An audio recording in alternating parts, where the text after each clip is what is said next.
නීතිඥ අනුරාධ සෙනවිරත්න සමලේකම් සංවර්ධන නිලධාරී වෘත්තීය සමිති සන්ධානය.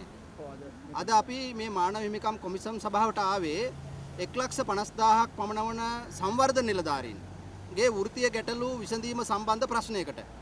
අපි දන්නවා අවුරුදු 2012 වර්ෂයේ හදපු සේවා ව්‍යවස්ථාවක් තමයි මේ සංවර්ධන නිලධාරීන්ට තියෙන්නේ.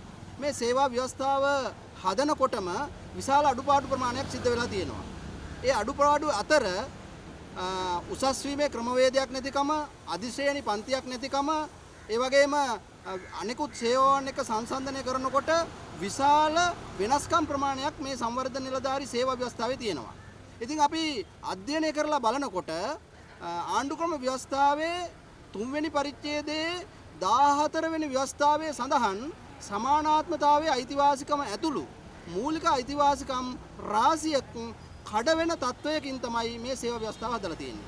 ඒ නිසා අපි බලාපොරොත්තු වෙනවා සංවර්ධන නිලධාරී වෘත්ති සමිති සන්ධානයේ විදිහට ගරු ශ්‍රේෂ්ඨාධිකරණයට මේ ප්‍රශ්නේ අරගෙන යන්න.